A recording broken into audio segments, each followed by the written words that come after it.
Hello, and welcome to Check Out This Guy, the podcast where we sometimes buy clothes based on our OCs. Wait, no, stop, rewind that back. Hello, and welcome to Check Out This Guy, the podcast where you thought it was Check Out This Guy, but no, it was me. Check out this, guy. The podcast where we put a slightly different emphasis on it. Yes, hi, I'm Izzy, and I really like some giant robots sometimes. My pronoun today shall be she. Let's go. I'm Emmi, my pronouns are they, she, he. Finally, Izzy has a platform for her hyperfixation. Uh-huh. And she finally got one. Uh-huh. I had a whole entire Digimon podcast. It's about time. You got something too. Yeah, so let me start off by describing something to you. Mm-hmm. And tell me if this sounds familiar. So Let's hear it. We've got a giant robot with multiple pilots. It has multiple forms and different iterations of it in a story that takes place over decades. The one most people think of is mostly red. It has a couple of bladed weapons it can throw like boomerangs and use a drill arm attack to tear through pretty much everything. It can fly. It runs on green energy that represents the power of evolution and requires a huge amount of willpower to control. The first bad guys in the show are beastly, and one of their pilots gives their life leading up to the final battle of the first arc. And then you've got the final enemies of the story who are kind of just from beyond space and time, with the goal of eradicating or containing humanity and that green evolution energy. Does this sound familiar? Well, Izzy, I gotta tell you, it does sound familiar. Sounds exactly like Gurren Lagann, I gotta tell ya. No! Are we We are not talking about... Well, we will stop off on Gurren Lagann, eventually. No. Wow. No. Izzy lured me in here by telling me it was a Gurren Lagann podcast. This is news to me. That's a lie. Yeah, that's true. No, thank you for playing with me on this bit. Cause you know what the topic is. I want to talk about Getter Robo. Cause Getter Robo is really cool. But the thing... Yeah, the way you described it, it does sound exactly like Gurren Lagann. Uh-huh. We'll get to that. There's a reason why.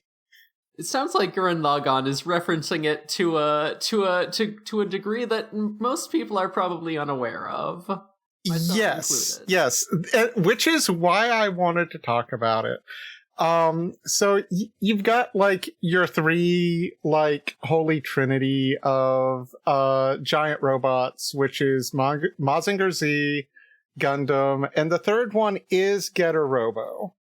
But over here in America, for various reasons, not many people have even heard of it.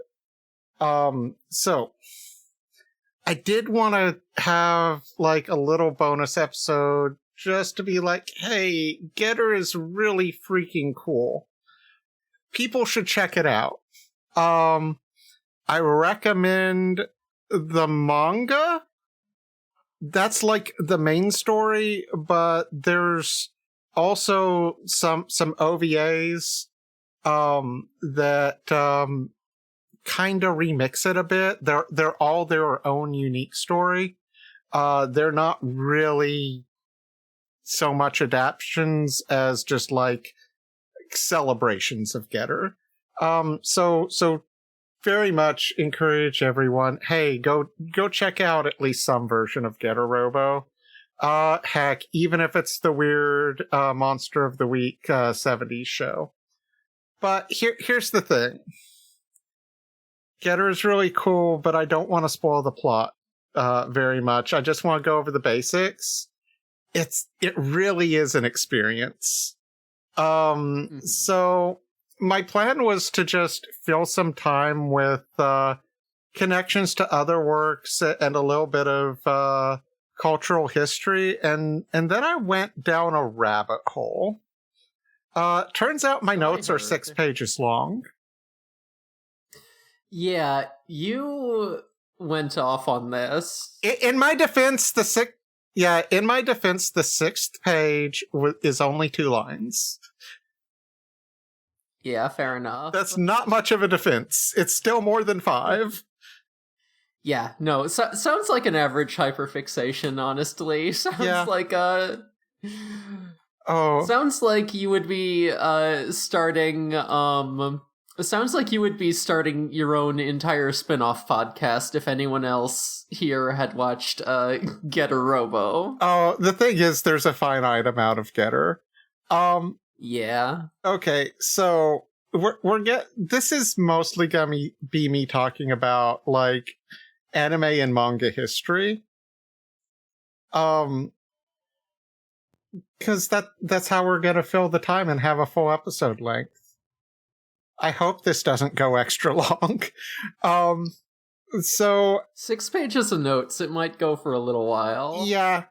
I do need to apologize in advance. I do speak the way I do. I am from the American South. Hey, I'm gonna mispronounce some names and words. Please deal with it. And so we need to start our story basically a little after World War II in Japan. Because we're gonna have a lead up together, because I found out something that's kind of fun and wild. So we're gonna start with Osamu Tezuka. You know that guy.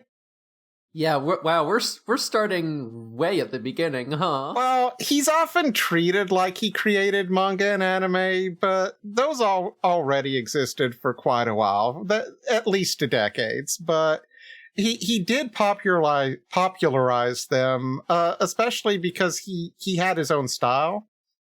And just a few of his works include Astro Boy, Kimba the Lion, Princess Knight, and Blackjack.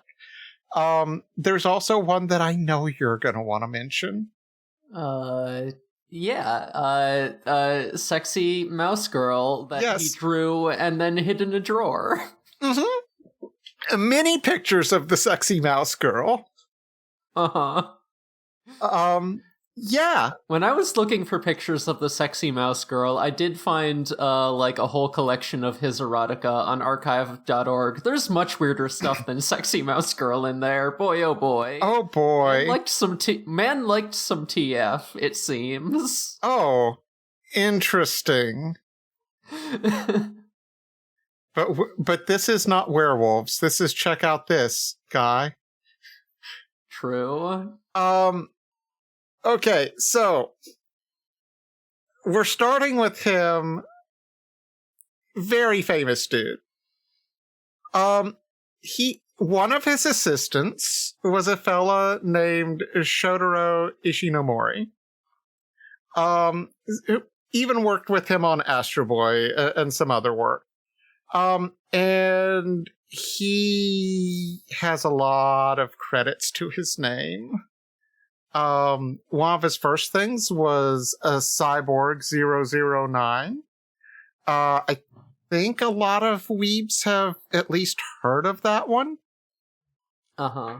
I've heard of it. I don't know anything about it. Yeah, that's fine. And then in 1970, Toei hired him to create a live-action superhero. And when they did that, he wrote his own version of what it would be as a 100-page long one-shot manga. named Skullman. So a year later, the TV show came out, and he wrote and drew the manga version of that show, which was a bit more dark and mature than this live action kids show. And I am, of course, talking about Kamen Rider.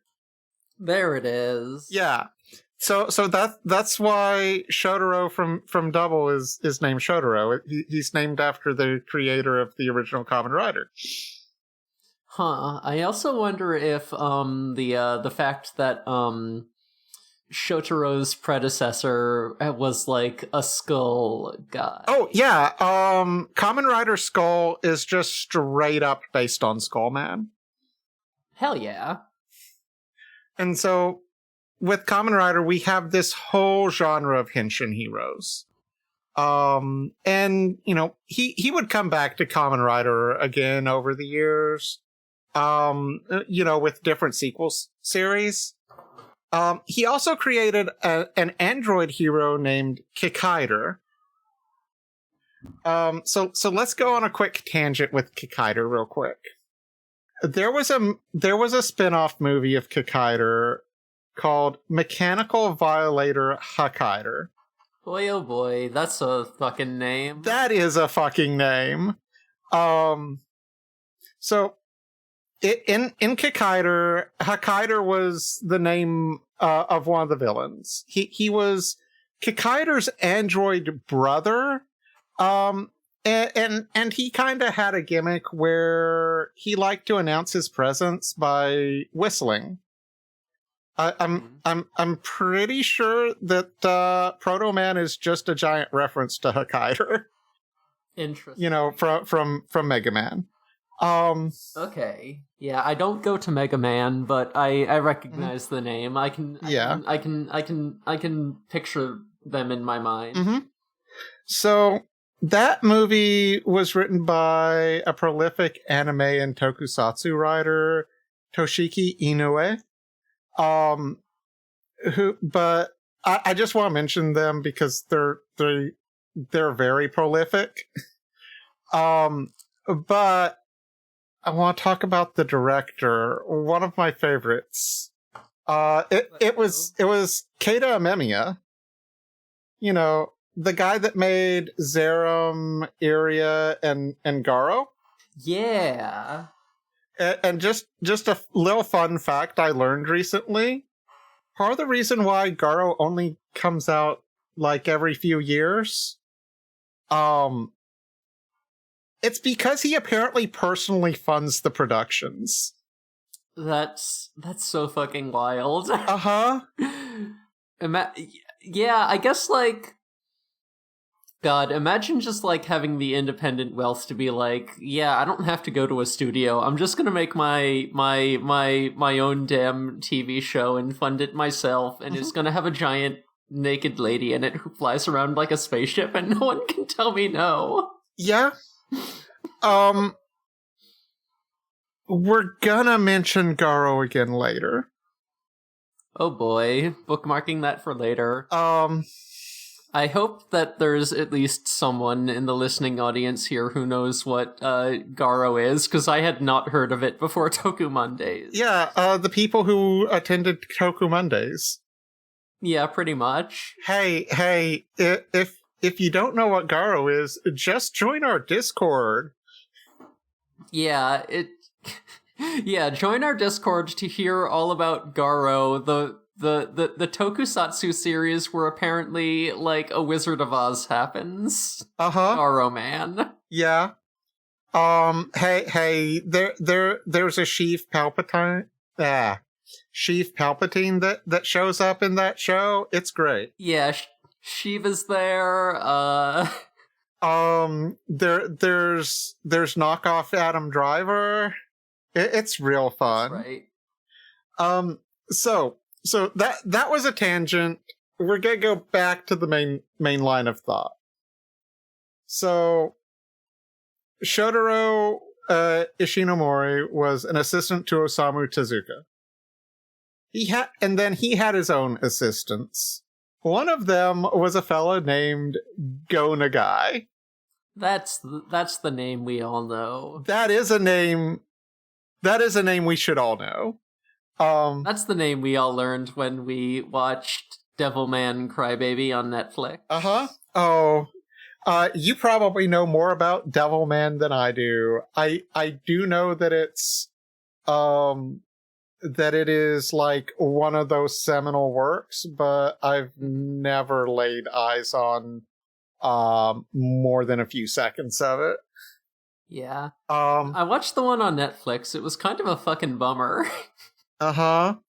So Go Nagai also ripped to the Go Nagai Museum, which as of recording apparently burned down 2 days ago. Yeah, man, art preservation is already so much of a fucking battle. Like it's really such a fucking tragedy that a whole museum dedicated to the man is apparently just gone now. Yeah.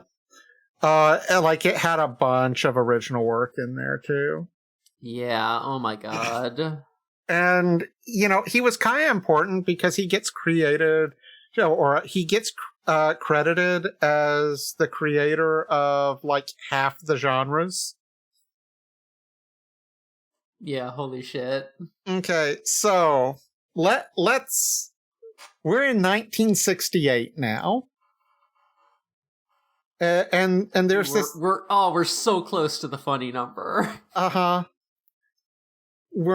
don't think we're going to talk about anything that particularly happens in 1969. I'm sorry. Oh man. I wasn't even thinking about the funny sex number. God, when I bought Digimon, I bought some Digimon TCG singles to get today, and I bought 65 cents worth of cards, and I was like, wait a minute, is sales tax gonna make that the funny number? But then apparently they just didn't charge me sales tax, so I did count out 69 cents, however, because I knew I was going to be spending less than $1. I'll bring exact change. Nice. So, there was this company, Shueisha, and they were about to launch a little magazine named Shonen Jump. Hey, I know that. Yeah. And that's the company that lets me pay $2.99 a month to see Luffy. Shonen Jump, real big. Funny thing about that, one of the first people that they hired to create something for Shonen Jump was Go Nagai. And keep in mind, before I say this next part, that this is Shonen Jump. Okay? Because what I'm going to say, without you keeping that in mind, is going to sound a lot worse. The manga he made for Shonen Jump was something called Harenchi Gakuen, which was the first modern erotic or ecchi manga. Bastard man. Yeah, like all that thanks anime stuff that we come across. When we see just the most jiggling titty right there across the screen, and we say, ugh, thanks anime. Yeah. Ultimately we get to thank Uncle Go. Thank you, Uncle Go, for these titties being pressed against my face. So what that I hate it, actually. Yeah, so what that was it was really a gag manga about kids in high school. But he was like, hey, teenagers be horny. And like he was very mindful that this was something that was gonna be sold to children. And they would read it, so like he never depicted sex. He never depicted any, like he tried to make things look funny and not sexy when he drew nudity. But, That's pretty much the way I draw horny content. So you know what? Solidarity. Yeah, so like he was the one that invented like the guys hanging out outside the women's bathhouse trying to get a peek, cuz that was the type of stuff that was in there. Bastard man, I'm back to being mad at him. I know, but you wouldn't be the only one who was mad at him, because PTAs protested and managed to ban Shonen Jump in some areas. Wow. Yeah, unsurprising. So, what do you think Gonagai did?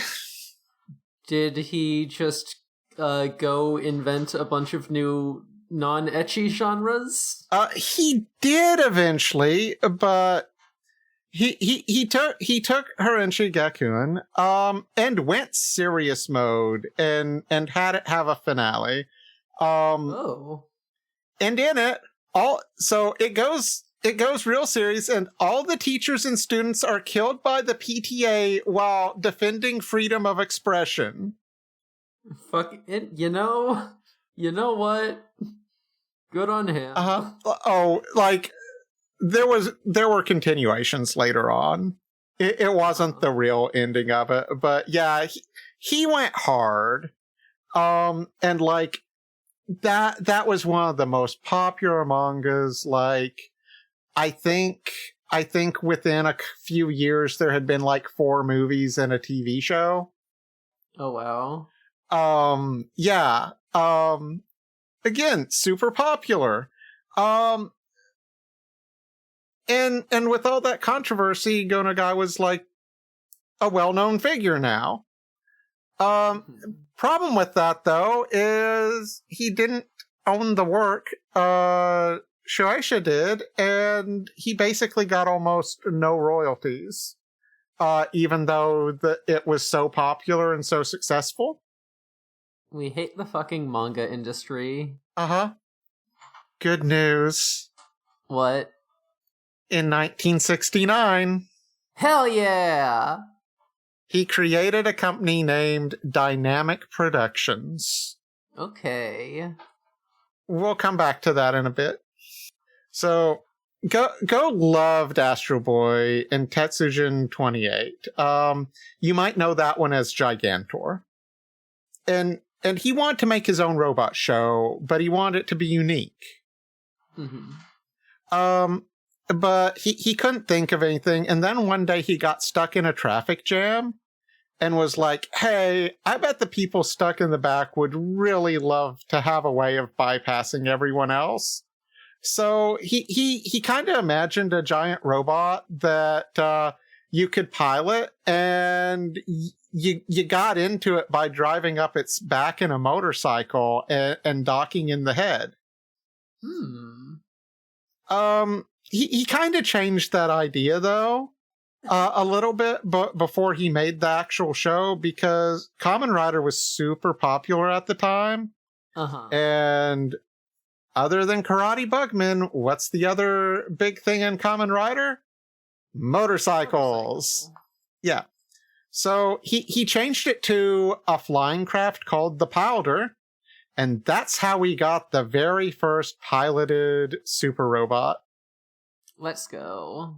So that is the machine that could make you a god or a devil, Mazinger Z.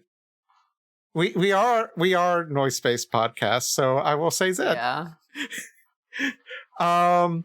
So the original run of Mazinger Z, both the anime and the manga, was from 1972 to 1974. At the same time, he created another super long-running, super successful property, Devilman. Mans is busy.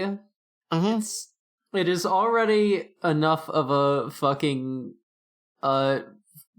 punishing nightmare on your body to do one successful manga series. Doing 2 at once, that's some next level shit. Oh, wait till we get to one of the next notes, but like Ishinomori had Skullman and Kamen Rider, like the prototype and then the normal version. Uh-huh. Devilman was kind of the same deal. He created a Demon Lord Dante first, and then Devilman was kind of like the refined version of the same concept. Uh-huh. And like both Kamen Rider and Devilman were made for Toei even. and Devilman is one of those things like everyone, like every other writer and artist says it was an inspiration to them. Uh-huh. So this was 1972, and you thought he was writing and drawing two manga? Uh-huh. No. That's what I assumed. No, you're wrong. Was it just one? Was he No. doing a human amount of workload? No, of course not. He was writing and drawing 5 different weekly mangas all at the same time. That's not fucking possible, you see. I mean, I guess like art sort of standards were different back in the 70s, but still, like, that is an unfathomable amount of drawing you have to do. Like, I don't understand how there are... This is how you create half the genres. Yeah, I don't understand how there are physically enough hours in the week to do even one manga series. You say he does 5, that just sounds fake to me. I don't think that's real. Okay, so I don't remember the name, but there's at least one other artist that has managed the same feat. No one has ever had 6. God. So he holds the record there. In 1973, he ended Devilman and immediately launched a sequel, which was named Violence Jack. Uh-huh. And this was the first post-apocalyptic anime and manga. Oh, so, wow. Another genre. So, think like a Mad Max or Fist of the North Star, but this came years earlier. Wow. Yeah. Same year, he created Cutie Honey, which wasn't the first magical girl story, but it did establish tons and tons of the tropes. Like that's the one that Sailor Moon was that like Sailor Moon credit as this was the inspiration. Damn. So with Cutie Honey, let's take another live action tangent real quick. Oh boy. Uh-huh. I think I know. I think I know a big name we're about to hear. Uh-huh. So we're gonna skip ahead to 2004. Which for there was a live action adaptation of Cutie Honey by this guy who was known more for animation at the time. Actually, he even directed a Cutie Honey OVA that same year.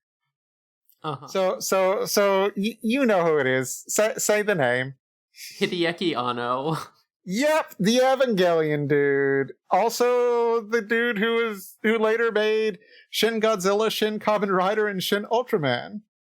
Yep. But he's just a stepping stone for me. God. Because I want to talk about his first job as an animator. Okay, yeah. This is just so I can talk about another anime that I like. Super Dimensional Fortress Macross. Uh-huh. Because that is one of my all-time favorite things. Yeah, it was the idea of mecha designer Shoji Kawamori. And it's about 3 things. 1, jets that transform into mechs. Good. 2, musical idols. And 3, love triangles. Let's go. Almost every part of the Macross meta series is good. although it frequently runs into pacing issues because they kept having shows with just like weird production problems. Either the number of episodes they actually got didn't line up with the intended episode counts, or so sometimes they ran longer, sometimes they ran shorter. The original, they kept on changing the number of episodes they had throughout the production. Mm-hmm. So they actually had like the final battle and the climax of the series, and then they had, I don't know, like 10 more episodes or something.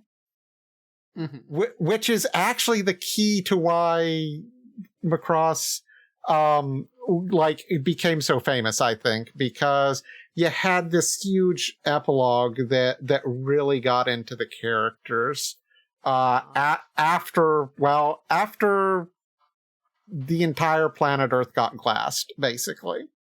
Wow, just like Homestuck.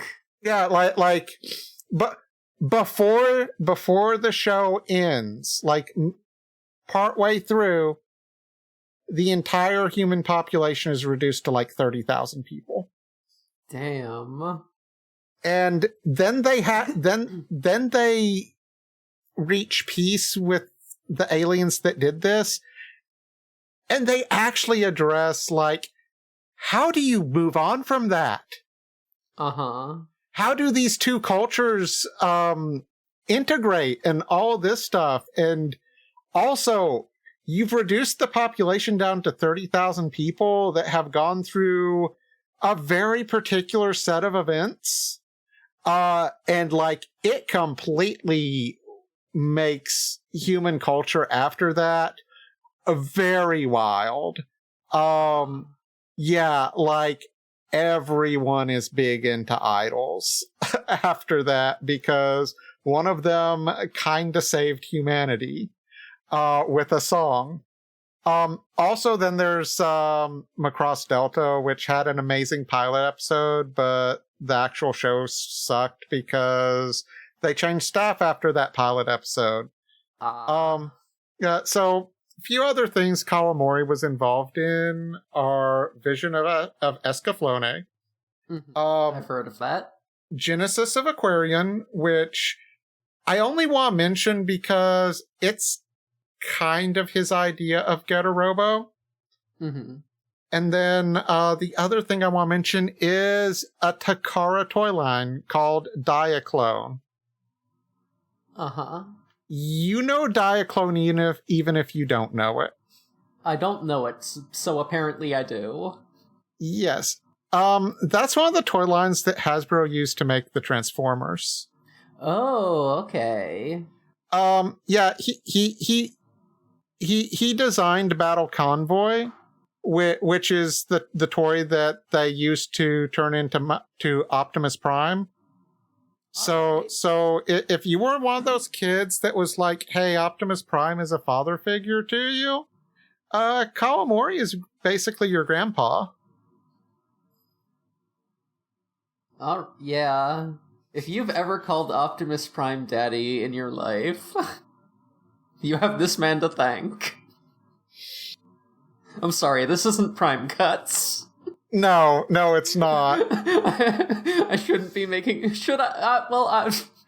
No. You're dad. You're my dad. Boogie woogie woogie woo.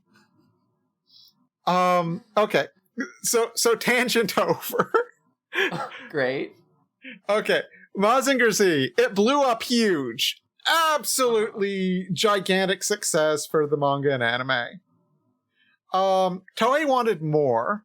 And so they made a sequel series, Great Mazinger, but they wanted more, and they want to sell more toys, as companies do. Yeah, so they hired Nagai to create a new show. Okay, so. Back to the creation of Dynamic Productions. One of the first things he did when he created Dynamic Productions, which also his brothers were involved in the creation of it. But one of the first things he did was he hired one of his friends, Ken Ishikawa. And as I understand it, he was not he was not a writer. He was not a manga artist. He did other stuff before this. So obviously the funniest thing I could do right now is to not talk about Ken Ishikawa or Getter Robo. But to go further down this line of assistants, because he had an assistant later on. Okay. By the name of Kazuki Nakashima. He's best known as being an anime writer. And he describes himself as being like the world's biggest fan of Ken Ishikawa and Getter Robo. And this makes sense. Because all the stuff that people know him for the most part, is obviously very influenced by Getter.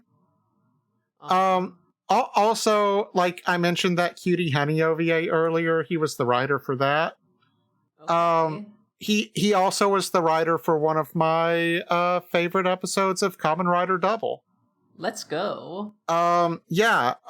He wrote the Yesterday Yuki arc, which, that's the one with the missing cat and Kirihiko's sister. Oh yeah. Yeah. Catboy Shotaro. Catboy Shotaro. Hey. If you don't know what we're talking about, you have two options. One, join the Discord.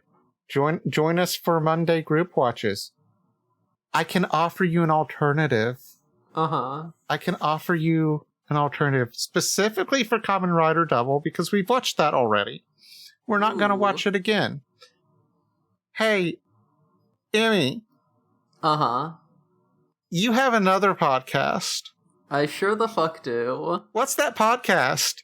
It's called We Rate Queerbait, a show where we explore the blurry line between homie and homo. Yeah, and I don't know when this is gonna come out. Oh, definitely like a solid fucking month or so before that episode. Okay, so at the time of this recording, I'm really dating us. At the time of this recording, in 6 days... You're really dating one of us. I'll edit that out.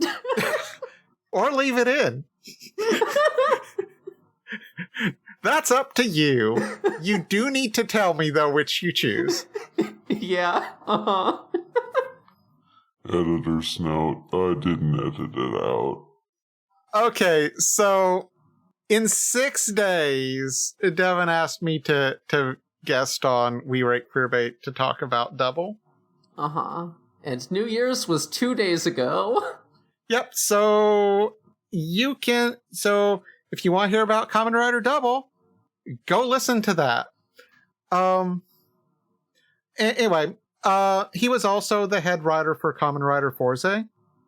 And then for Gainax and Trigger, which is what most people are going to know him for, he was the head writer for Gurren Lagann, Kill la Kill, Brand New Animal, and Promare. Oh, hell yeah. I'm gonna be real with you. I didn't like Promare, and I completely memory hold it. I have not actually seen Promare yet. I'm sure we'll get to it eventually on We Rate Queerbait. Yeah. So I can't comment on it because I literally just I threw it in my mental recycle bin and said permanently delete. Nice. But the others, especially the first two, are basically just different takes on the themes and ideas found in Getter Robo. Interesting. To a certain extent, also BNA.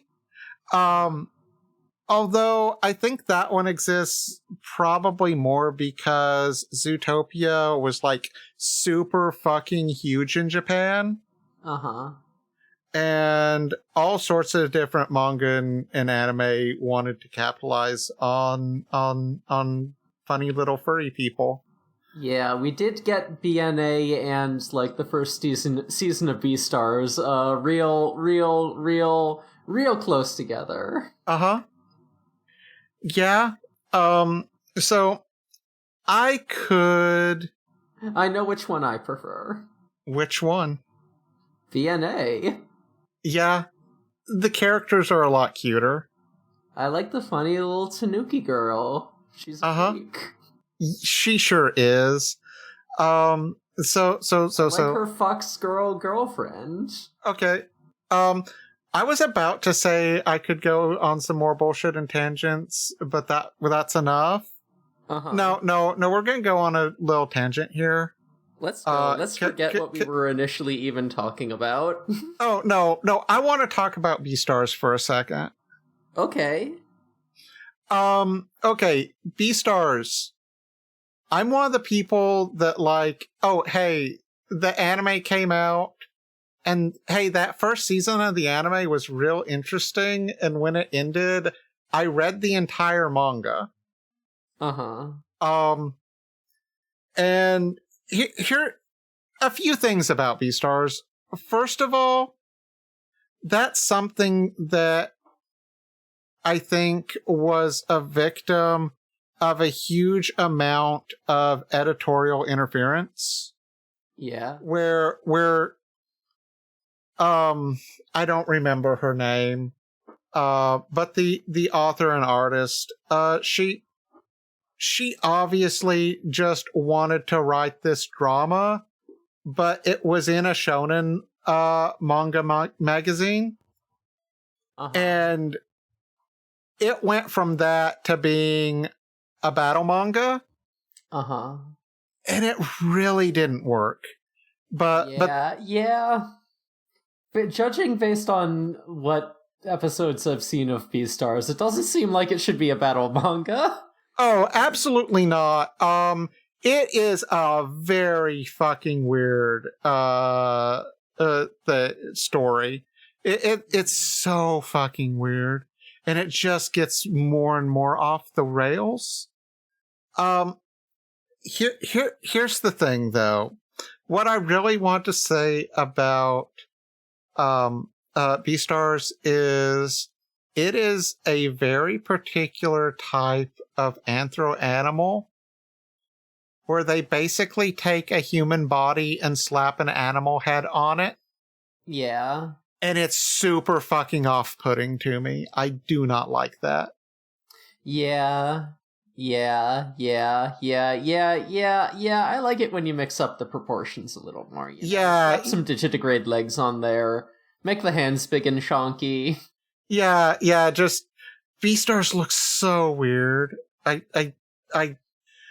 got used to it because that first arc is mostly a good story. It's a little bit too weird. But it was like I wanted to know what else was going to happen, and unfortunately I found out.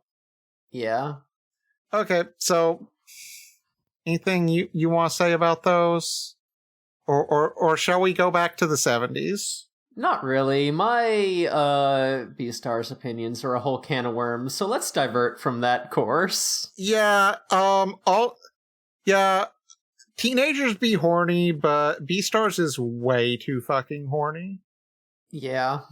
Okay, so back to the 70s. We're gonna get to the point now. We're gonna get to the point. Here we are at the point. We're gonna finally talk about Getorobo. I can't wait. Let's go. We've been recording for 45 minutes.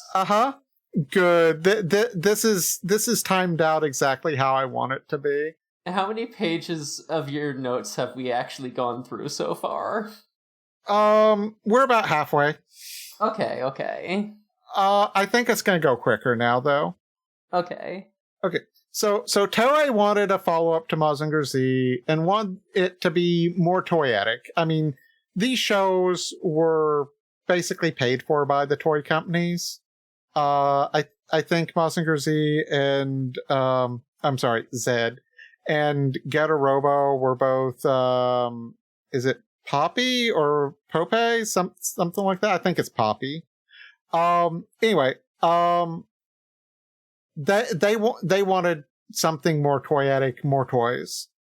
It's my understanding, and believe me, I looked for a source for this, and I know that I saw it somewhere years ago, but I couldn't find anything. That's one of the problems with this being kind of niche, and only being an English speaker, is my sources are limited.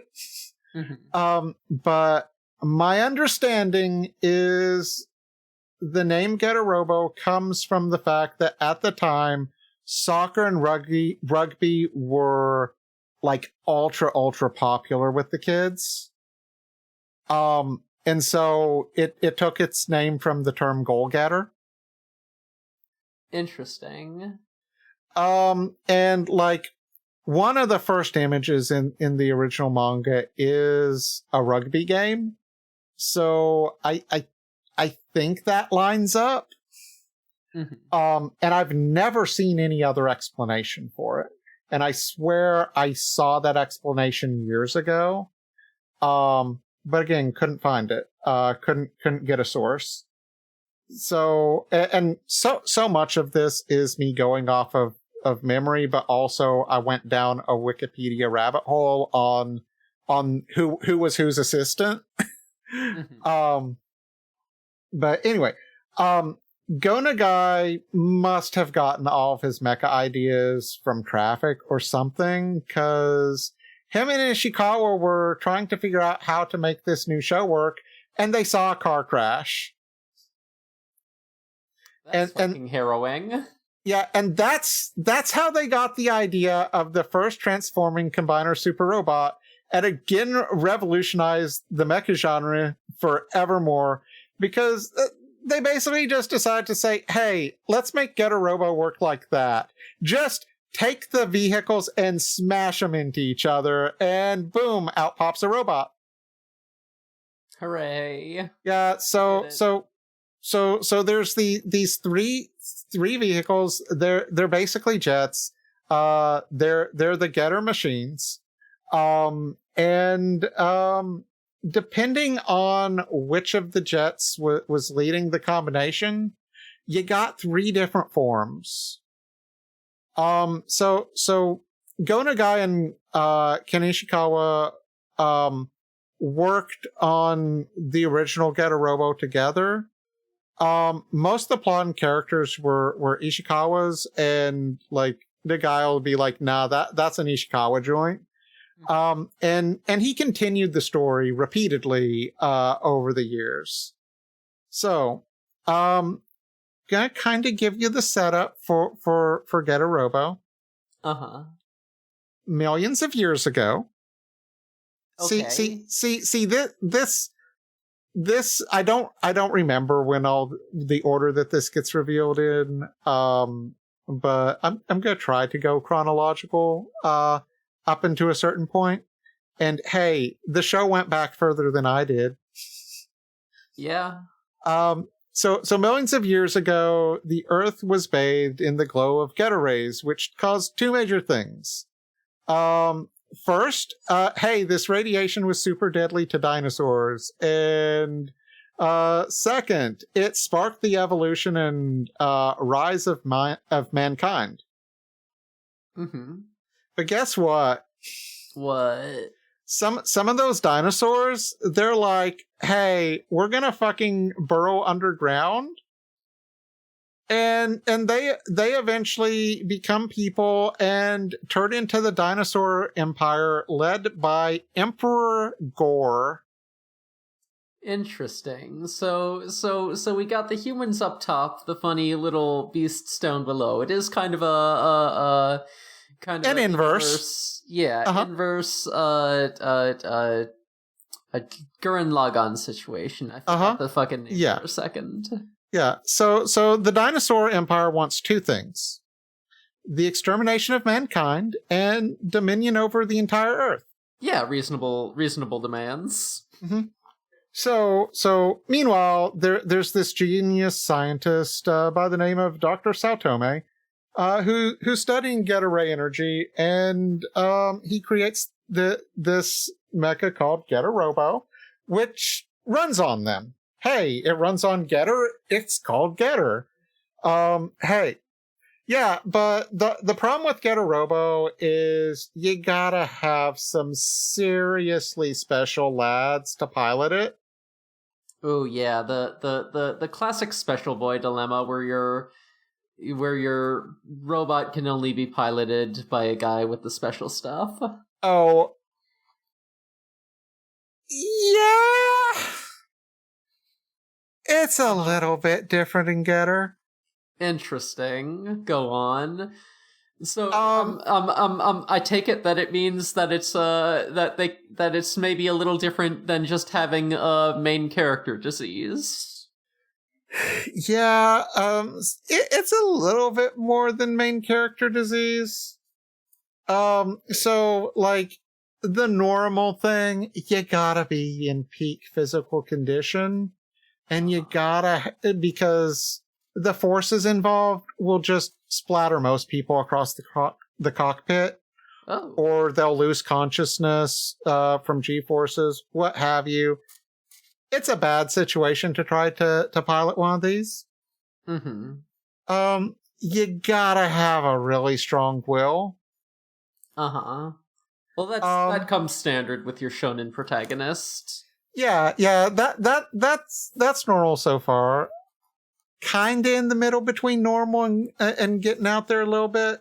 So I'll ask my normal question that I sometimes ask you. Uh-huh. Is it gay to unite your hearts as one and work together to sink and getai? Ooh, I'll have to consult with my fellow judges on We Rate Queerbait, but I'm gonna give a tentative yes as just a preliminary finding. Yeah. So basically, hey, keep in mind, early 70s. Yeah, Getter pilots basically needed to be drift compatible. Uh-huh. But hey, there wasn't 2 of them. There were 3. Oh, fascinating. Uh-huh. But the thing that takes this beyond being just main character disease. Uh-huh. You gotta be fucking insane. Cool. So let me tell you about the first set of special boys. Let's go. Let's hear it. I want to hear about them boys. Yeah, and this kind of sets up the template for what a Getter team is. Mm-hmm. I said it takes place over decades. There's more than one. Hell yeah. So our main guy, Ryoma Nagare, he is a hot-blooded karate master out for revenge for the death of his father. Uh-huh. Sounds like anime to me. Go on. Uh-huh. Next up, Hayato Jin is the cynical and calculating psychopath teenage terrorist. Let's go. I like this guy. Oh, I like him. No, like absolute, like not funny little freedom fighter, like literal just evil psychopath teenage terrorist. Yeah, definitely put that guy in the big robot. What could go wrong? Uh-huh. Oh boy. And then our third one is Musashi Tomoe. Who's just this kind of tubby fellow who was initially rejected as a pilot. He's mostly fun and happy-go-lucky, but I'm gonna say he might be the one you want to fuck with the least. Interesting. But, like, he's not as smart or as strong as either of the 2 boys. Uh-huh. But he's absolutely desperate to prove himself. Uh-huh. And he's got that little extra something that gets everything else to work. So you kind of have these three roles. You got the guts, the brain, and the soul. And so our original getter machines are the eagle, the jaguar, and the bear. All A+ animals. Yeah, and I'm going in the same order each time, so just to make things easier. So eagle is red and leads getter 1, which can fly. It's kind of the default one. Jaguar is white, piloted by Hayato, and it's the land-based one, and also like the super speedy one, and is armed with a drill. Okay. And then bear is yellow, and piloted by Musashi, and it's kind of a tank that can also be used underwater. It also has funny extendo arms. See, I'm just having a fucking kind of weird brain moment here. Is this Digimon Cross Wars? I don't know. It's okay. It's a little bit different. There's Do you need to link me a picture? It's a little bit different. There's Shoutmon, who is like kind of the Agumon of the series. He's not designed like an Agumon. He's like a little more sleeker and kind of just like a little guy. There's Ballistamon, who is kind of like the big tank, who is also a boombox, and then there's Dorulumon, who is like a lion made of drills. And I don't know, I'm just seeing some parallels there. Might be a bit of a stretch, but Oh, here's the thing. Tons and tons of stuff references Getter, and you never know it. Yeah. Because be. Because you don't know this. I am tossing in the chat what Getter 1, 2, and 3 look like.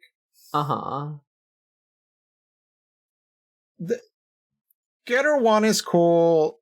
Getter 2 and 3 kinda silly. Just a little bit. So you've shown me this. There's a red one with like kind of a big triangle crown on the head. Yeah, that's Shoutmon. I don't like him. Yeah, like He's it's my not least favorite Agumon. Yeah, it's not a V fin. It's like a triangular shaped horn head. Yeah. So yeah, that's a Getter 1 head. You got the partially white drill cat. And then like the biggest departure is that big tanky boy. Yeah. Is the big tanky boy on treads? I don't believe so, no. Okay. Don't worry, not all Getter 3s have treads. Some of them have legs. Okay. But and I'm not gonna go over all the different Getter robos. I am going to be mindful of our recording time. Sure. Because we did just hit an hour of recording, and I should get through this. Okay. So you got those. I'm not gonna. I want to avoid killings. I want to avoid spoiling some absolutely like awesome bits. So I'm just gonna say the original Getter Robo kind of goes off the rails a little bit with some big surprises in the finale. And they immediately followed it up with Getter Robo G, which had a new Getter Robo, the Getter Robo G. It was like Getter Robo but better. And there were new villains. The Hayaki Empire, which is made up of humans that turned themselves into Oni. Yeah, you got a new empire, so they gotta have a new emperor. This time it's Emperor Barai. funny enough, Barai was a scientist who reverse engineered a UFO. If I don't mention this UFO again, ask me what was the deal with the UFO. Okay, gotcha. Okay, keep that in mind. I'm mostly gonna skip G because I would have to spoil the finale of the original, the first arc. Okay, Getter Robo G, the three Getter machines are the Dragon, the Liger, and Poseidon. Okay. I prefer the original design. Getter Robo G was one of the toys that made it over in Shogun Warriors, though. Those like 2 foot tall action figures. Yeah. That had the rocket punches and such. Yeah. Okay. So you had Getter Robo, you had Getter Robo G. There's a gap of 15 years, both in real life and in the story. Because Ken Ishikawa came back in 1991 and was like, okay, 15 years have passed. I'm gonna set this sequel up 15 years after the end of the previous story. Best I can tell, originally this started out as Toei was gonna make a Mazinger Z reboot anime. Sorry, Mazinger Z. But they were gonna make a reboot of it, and then kind of late in development, they were like, no, let's make a Getter sequel instead. Okay. And so in general, there's huge differences between the manga and any of the TV anime for the most part, except for the last one. But you got this 15-year gap. Yeah. Hey, your favorite boy there, Hayato? He's a scientist now. Good for him. And he built a new Getter Robo, the Getter Robo Go. This is very different though. Yeah. Yeah, Hayato was a Getter pilot. He's like, hey, Getter rays are super fucked up, and you know what? I'm gonna build a robot that doesn't use this like eldritch horror of an energy source. And Getter Robo Go is like a much more military thing. In fact, the titular robot is Japan's contribution to an international coalition against the new threat, mad scientist Dr. Rando and his metal beasts. His army being metal beasts is like one of the things that kind of held over from this started out as a Mazinger Z reboot. Anyway, one of the things I want to mention about this is there's an American character in it. Oh, I bet he's super funny. His name is Schwarzkopf. Interesting. Yeah, given the time, I'm sure he was named after the general. Yeah, the thing about Schwartz is he is like a super mega racist. Ooh, yeah. He hates the Japanese the most. Like there's a whole thing where he goes on a tirade about ranking how much he hates different races. Great. Incredible. He's that type of scum. He does eventually he doesn't become good, but he does start to realize at some point, oh, hey, you know what? the way I think and act is kind of fucked up. So there is that at least. Yeah. So this is set 15 years later. There's a new Getter team. Uh-huh. Go Ichimonji, Sho Tachibana. Uh-huh. Hey, it's a lady. Wow. Equal And rights. Guy Dido. Uh-huh. All right. So halfway through Go, Dr. Rando is defeated, and that's where the series and meta series really just starts twisting and turning. Okay. Old enemies return with new threats, and shit just goes completely off the rails in the best way. Body horror's been there in Getter since like very early in the manga.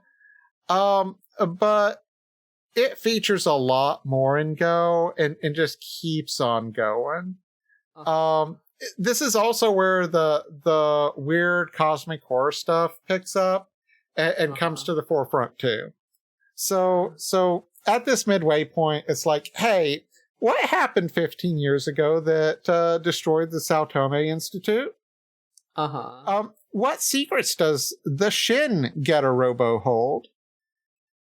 Yeah, what about that guy? Why did the Getter pilots keep having these horrible nightmares? I would also like to know this. Yeah. Just what are Getter rays? Are they radiation, or are they some kind of unknowable intelligence with a goal? Oh, that's a scary question. Why does a planet get terraformed before all this ends? Yeah, that's another interesting one. Yeah, so with that many questions, we definitely needed another Getter story. And we didn't have to wait all that long. That came out in 1996. I think it ran to 99. With Shin Getter Robo. Hey, guess what? You'd think that this would be a sequel? No, it's an in-between-quel. It's an interquel. Interesting. Yeah, it picks up a year after G ended. So the second half of Go was kind of everything crazy dialed up to the max. And then Shin just kept on cranking that dial past the limiters and just spun it more and more. And everything gets so interconnected. I can't really say much. But let's say that there's even more Getter Robos. There's enemies literally from beyond space and time. Okay. Hey, we get an explanation for that UFO. Yeah, I was about to ask about the UFO. There's some time travel. Okay. Yeah. And like, one of the big reveals in Shin Getter Robo is, hey, you know what? One day humanity and Getter are going to devour the entire fucking universe. That's probably not good. Probably not it doesn't sound ideal to me, really. Yeah. And then in the early 2000s, there was yet another sequel. This was well after, like, this takes place after everything else. And it was called it was called Getter Robo Arc. Okay. Hey, and things are real bad on planet Earth. Yeah. Doesn't sound like they're great. Yeah, so there's these new enemies. I think depending on how it's translated, they're either called the Andromeda Stellaration or the Andromeda Country. I'm gonna go with Stellaration because that sounds cooler. And Earth is kind of on its last legs. Hey, Hiro, he's still here. He's in charge of the Sao Tome Institute, and there's a new Getter Robo, the Getter Robo Arc. With this one, we get yet another Getter team. Takuma, who I'm not gonna say his last name because he's the son of one of the original pilots. Oh. There's Kamui Sho, a human dinosaur hybrid. Oh, hell yeah.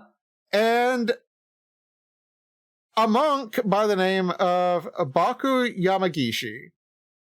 Again, the crazy gets cranked up more and more. We thought Shin Getter was the new maximum. There's no way it was going to get crazier than that. No. Ishikawa was like, hold my beer. All right, let's go. Let's hear it. So there's an unfortunate part of this, though. Yeah. Oh, there always is. So the magazine that Getarobo Arc was published in got canceled. Yeah. So Arc ended on a cliffhanger. And before Ishikawa could come back to it, one day when he was out hanging out with his friends, including Go Nagai, I think they were golfing. Yeah, he went home and that night he passed away. Oh. That's unfortunate. Yeah. So oddly enough, Arc is the one manga that got an anime adaptation. So like it pretty closely followed the manga of Arc. And they expanded on quite a bit. Like I'm gonna say, like they probably improved on it. By tying in other threads, to make it kind of a more complete whole. And we get to that cliffhanger that Arc was left on. Cue credits. Aw, man. Come on. Oh. But they played us. Yeah, oh. They played us. Yeah. Because if you were paying attention when you were watching it, you're like, I know how much time has passed. The credits end. And the story continues. Incredible. Let's go. But guess what? What? They really played us. This was their master stroke. Yeah. It continues on. We get like another 5 minutes or so of story. And it ends on a new cliffhanger. Wow. Oh, yeah. You love to see it. Yeah, yeah, one of the things that I will mention is there eventually comes to be a Getter Robo known as the Getter Emperor. Hey, you know, Unicron from the Transformers? I do. Big Planet Man. Orson Welles hates him. Yeah, Unicron, Galactus, all those guys. They're nothing. They're nothing compared to the Getter Emperor. Ooh. Yeah, the Getter Emperor is like, oh, those fuckers are tiny. They're beyond my notice. Wow. So big man is what I'm getting from that. Yeah, and hey, again, humanity and the Getter go to consume the entire universe. So one of the questions that that gets asked in Getter is, hey, there's all this stuff that's trying to wipe out humanity. Uh-huh. Is it really good for us to fight? It like, humanity is kind of shitty. Yeah. Yeah, we can kill all challengers, but should we? Are we really the ones that morally should continue? Hey, are we the baddies? Yeah. Yeah, it really does ask, hey, is humanity in general the baddies? So yeah, it's super interesting. Yeah. Yeah, so all that said, even though I normally say I don't watch anything that doesn't get completed, I mean, there's a reason why I don't watch TV, because I've seen too many TV shows that just kind of get canceled midway through, and it's very annoying. That's unfortunate. Especially when it's serialized. Yeah. But no, Get a Robo is too good and influential to skip.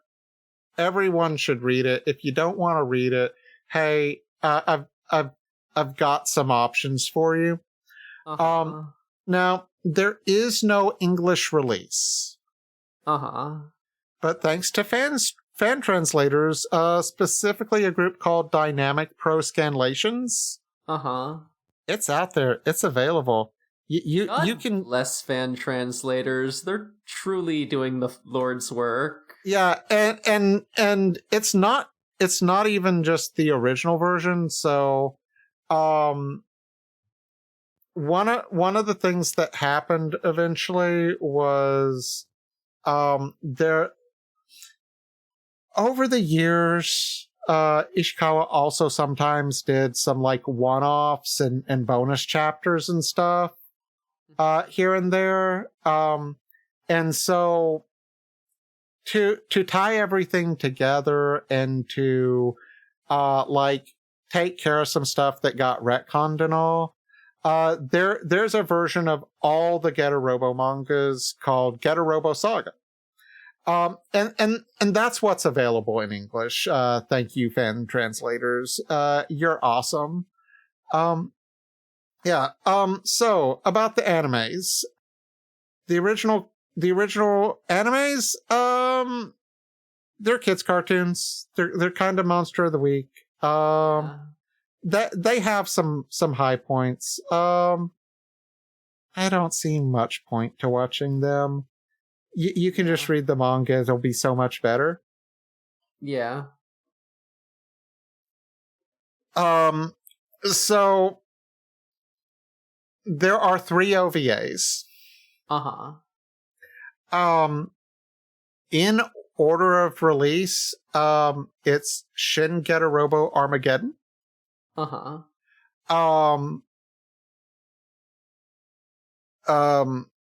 What is it? I think the second one is Shin Getter Robo versus New Getter Robo. I'm sorry, Shin Getter Robo versus Neo Getter Robo, and then the third one is New Getter Robo. None of them are really adapting the manga. They're kind of just like, hey, here's just a celebration of Getter Robo. Here's kind of a greatest hits remix, or here's our take on the concepts of it. Yeah. So the one I particularly want to talk about, though, is the one that was my introduction to Getter, and that is Shin Getter Robo Armageddon. Yeah. You've recommended this to me. I have not yet seen it, but I know this is the one you're kind of pushing for. Yeah, it's the one I had you look at the 3 minutes of episode 8. Yeah. It's so good. It's one of those OVAs that got the time and budget. And you would think there's no way this could be good. This was a cursed production because no one publicly knows or has spoken about what happened. but the guy who was the writer and director of the project left a quarter of the way through and took all of his plans with him. Oh, that's not good. And so, like, they had to have new writer, new director come in, pick up the pieces, take what was already made and be like, okay, we gotta make another 9 episodes of this. And somehow it just goes nuts in all the good ways. It combines things. It includes stuff from other Ishikawa works. It's just good. Now, the setup is that it's a sequel to a show that was never made. So it can be a bit confusing. I mean, when it starts off, Ryoma's gone to prison for the murder of Dr. Saotome. There's all sorts of stuff.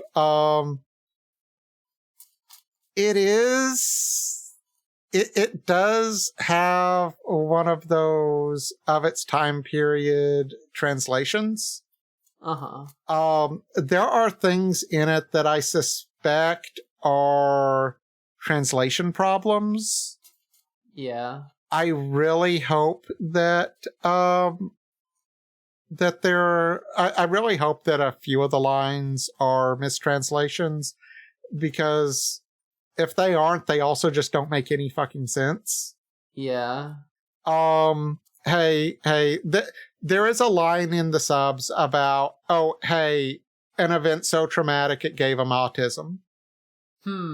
That's not how that works. Yeah. I think, based on context, I think it's supposed to be made them catatonic. Yeah, I think the podcast Mobile Suit Breakdown did a really interesting deep dive into like Japanese cultural perception of autism based on like a weird use of the word that I think Amuro did in either like 79 or Zeta. And I completely forget the content of it, but I remember being wow, interesting. There's kind of a wrong idea about what autism is in the popular culture of the time. So yeah, that may be an accurate one. That's based on a barely remembered excerpt from a podcast that I listened to a couple years ago. Yeah, and I'll also warn everyone, there's some kind of weird and fucked up things involving gender in this show. Yeah.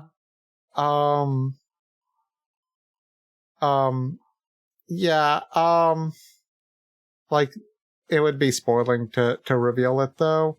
But yeah, like there may be some things in it that may be off-putting, but hey, it also has like cosmic horror and body horror and all this fucked up shit. You saw the clip. Yeah. It's something in it is going to be off-putting to you. I saw a bunch of goopy people putty get squished around. Yeah. Yeah. So again, this show, it wants you to know this isn't where the character started.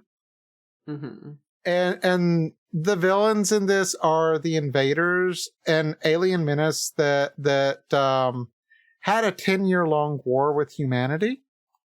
And after a few episodes, hey, the title comes into play. I mean, that's not the original title. That's the English title.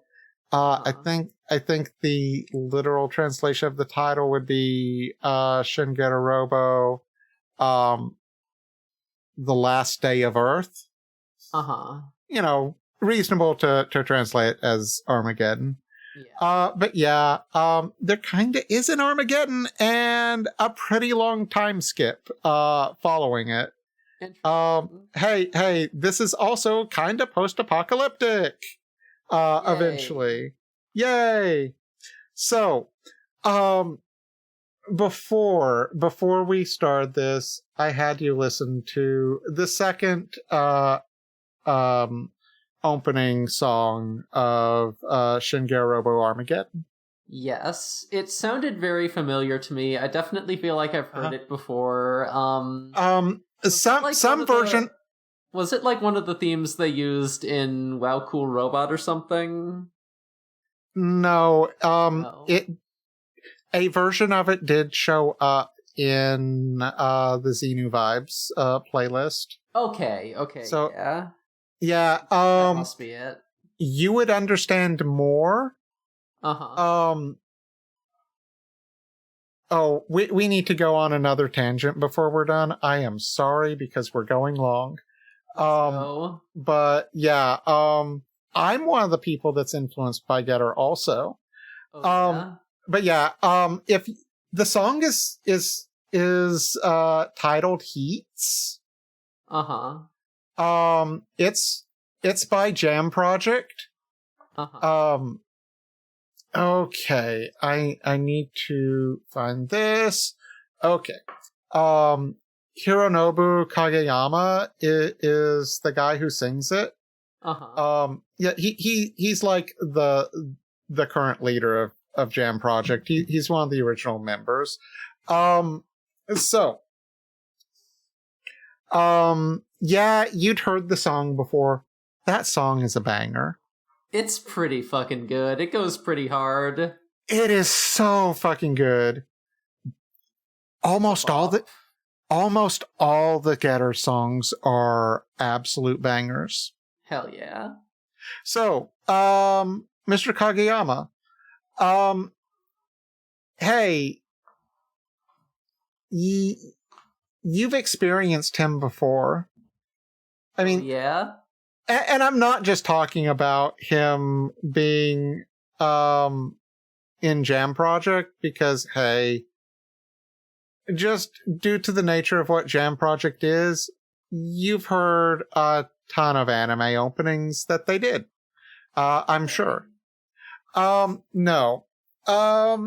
Hey, this is how I get to talk about Garo again for a second. Oh boy, He's in Garo. Oh shit! Yeah. Yeah. He's Zaruba. Okay, remind me who that is. The Ring. Okay. Oh yeah. He's the guy that's been in every single iteration of everything Garo also.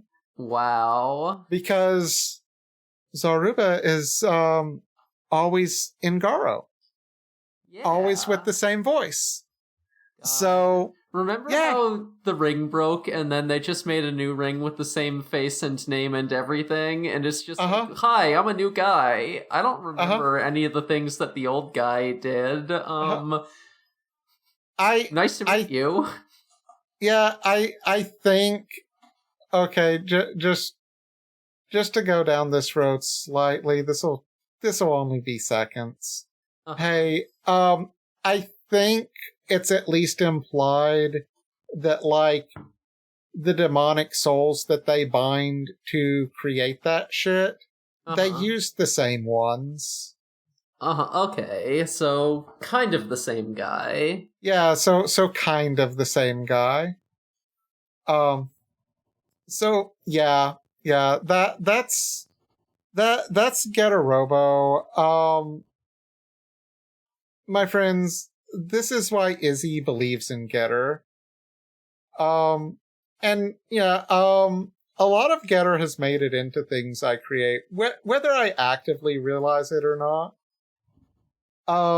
Hey, I said that Heats was in the Xenu Vibes playlist. If you look up the lyrics, it makes a lot more sense for it to be there. But also, from